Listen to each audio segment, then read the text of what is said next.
welcome to Witty Conversations. I'm Kayla, the host of the show, and on today's Witty Conversation, we have Tilly Allison with us. Tilly, welcome to the show. Hi, great to be here.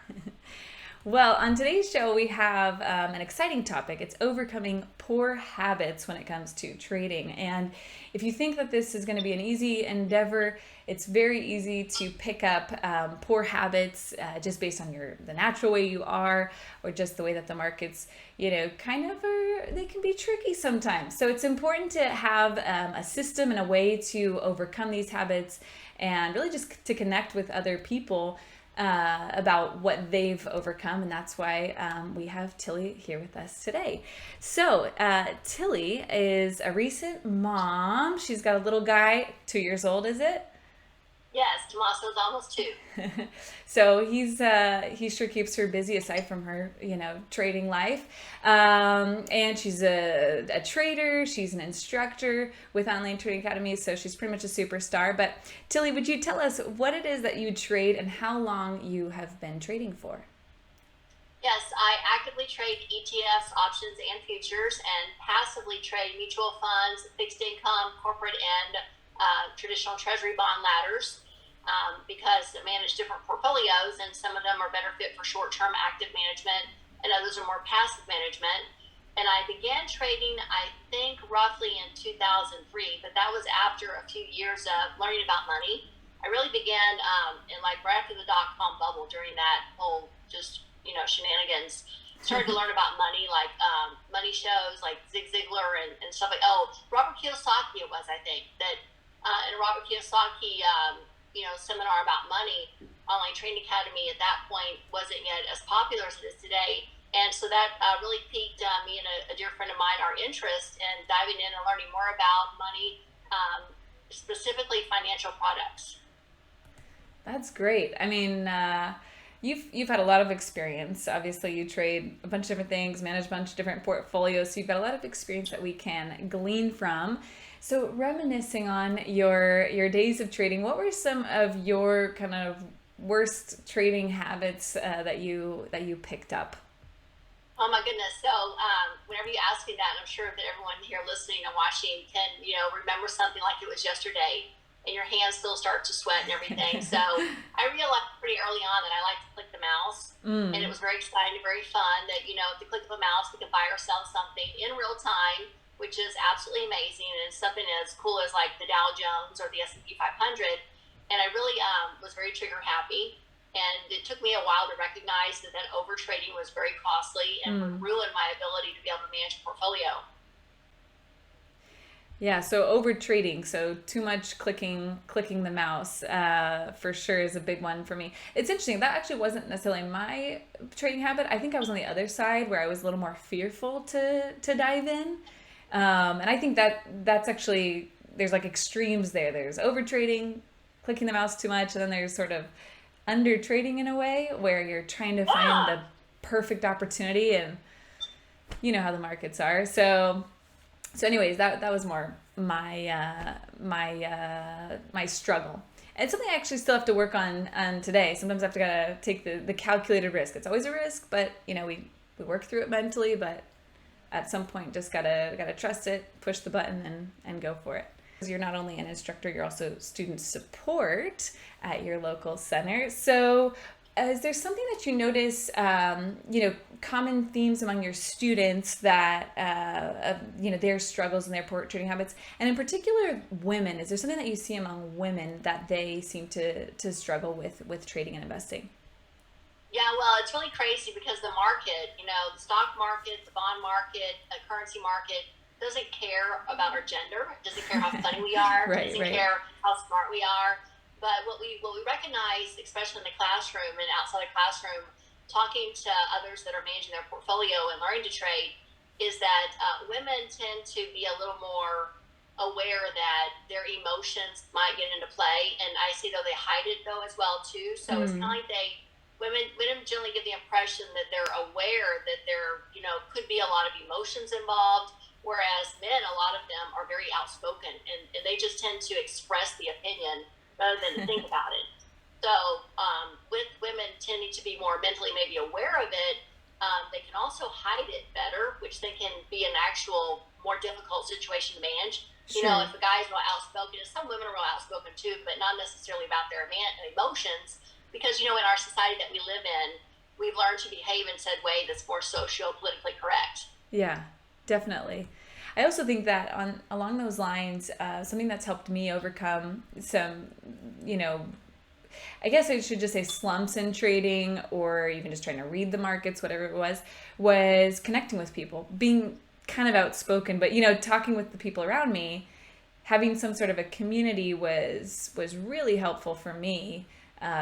Even just the market's tricky sometimes. Having somebody to say, you know what, it's kind of hard sometimes. You're like, yeah, okay, I'm not the only one that's on a bad streak or that experiences stop losses or all of that. So I Yeah, trading is a very challenging environment. You know, all aspects of trading. You know, even someone just trying to manage their mutual funds, hmm, because the product knowledge is one thing, and then making decisions is another. So it's a skill set that is going to require a lot of patience and planning, and first learning the market knowledge, and then learning yourself and your emotions and your goals and products and time frames. So all that works together.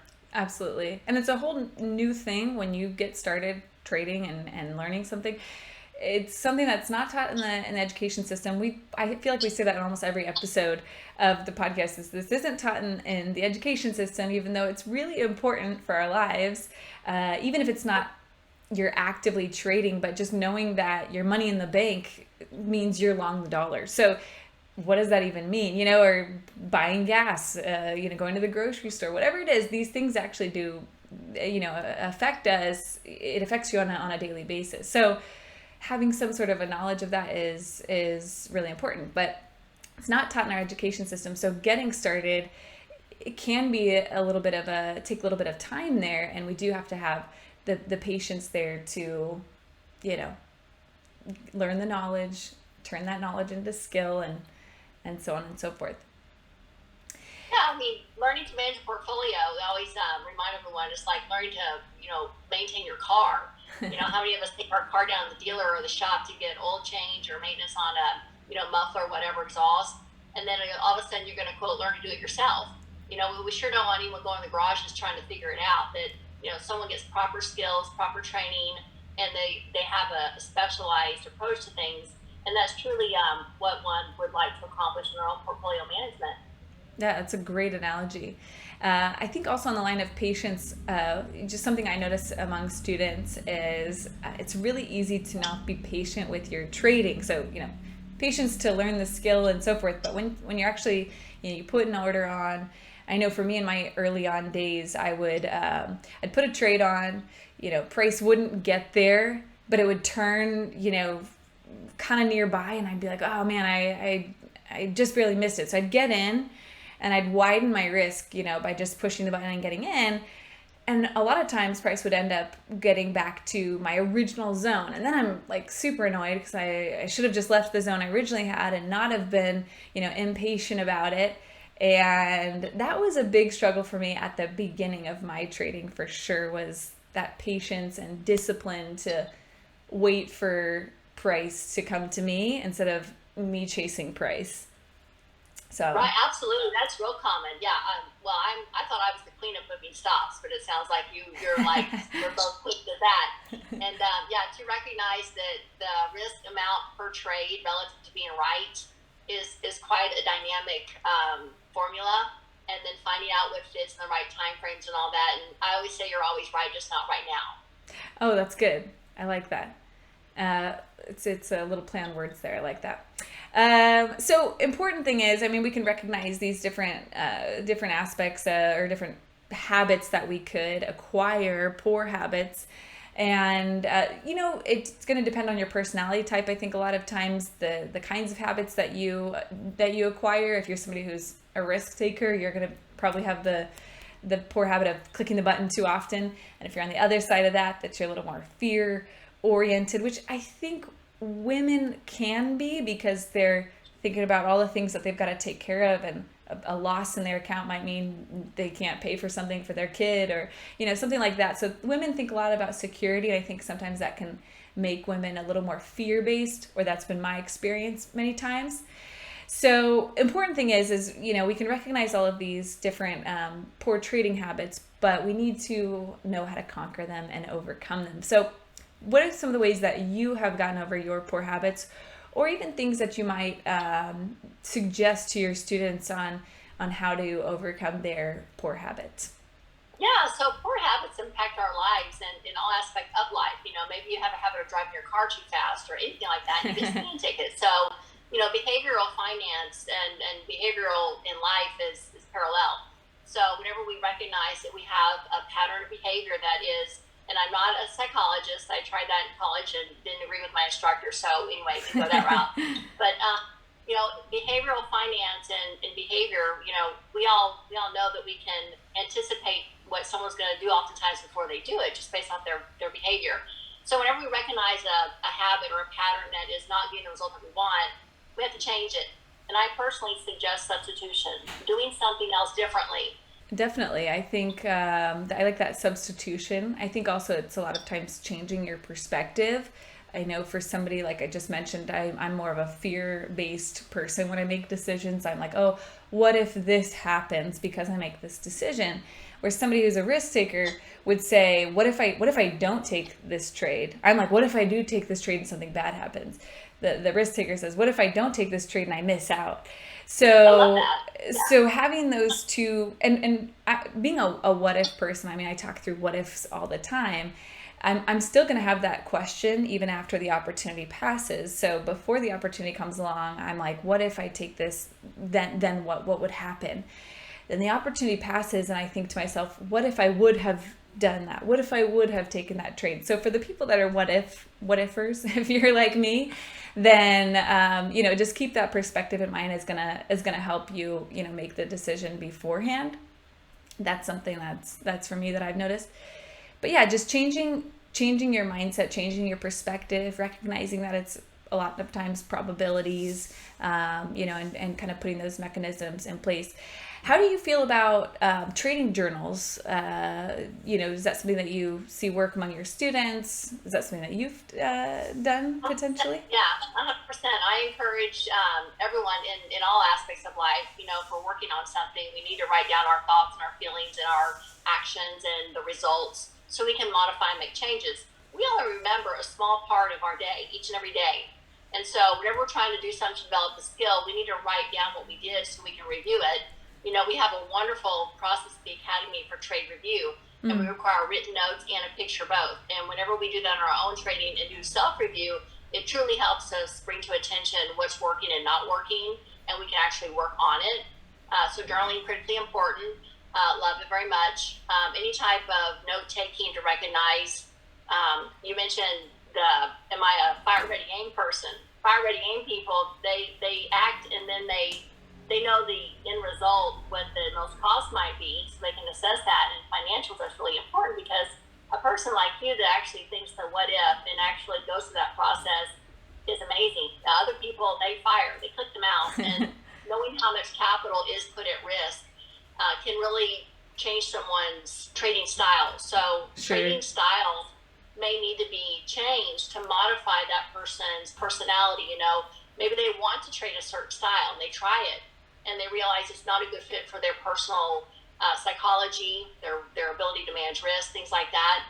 And that's where we encourage everyone to develop their own unique style of trading with some foundational principle rules. Again, going back to driving a car, we all went to the same driving school, but we all manage that risk. It's a little bit different. Sure. Yeah, that makes a lot of sense. I mean, I think about just even a week where I don't really feel so great. I'm like, what was different? Or I'm more tired or whatever it is. I'm like, what did I do differently? But if you journal these things, I do actually like to journal even in my personal life. But yeah, if you start to take notes on these things, you see, what's changed and what you need to, get rid of and what you need to keep doing. So it's so many parallels between what we do in trading and investing with what we have, in our own lives. But it's just also, I think, recognizing that trading and investing, getting educated is obviously number one, super, super important. Having a trade plan, absolutely critical, like you said, having these foundational principles and rules, but then also personalizing that based on your personality type, your trading style, your risk tolerance, your own strengths and weaknesses, playing into your strengths and trying to get rid of those weaknesses there or dealing with them, is really key. Last little question I want to ask you, this is Women in Trading and Investing group. So if I could just, if you had a group of women in front of you, what would you say to them in relation to, their finances or trading and investing? Absolutely. That our portfolio and our investments, to maintain a healthy portfolio is like having a healthy life. And I think we can all agree that health is the most important thing in our life. And how do we maintain that? And really just that perspective on it. How can we cultivate, grow our portfolio, no different than we do ourselves. And to really balance that out is a life skill. I love it. Well, Tilly, thank you so much for being with us here today, for helping us overcome our poor habits. We look forward to having you on the show again in the future. Thank you so much. Great to be here. All right, well, that's going to do it for today's witty conversation. Join us in the future for more topics, and we'll see you guys next time.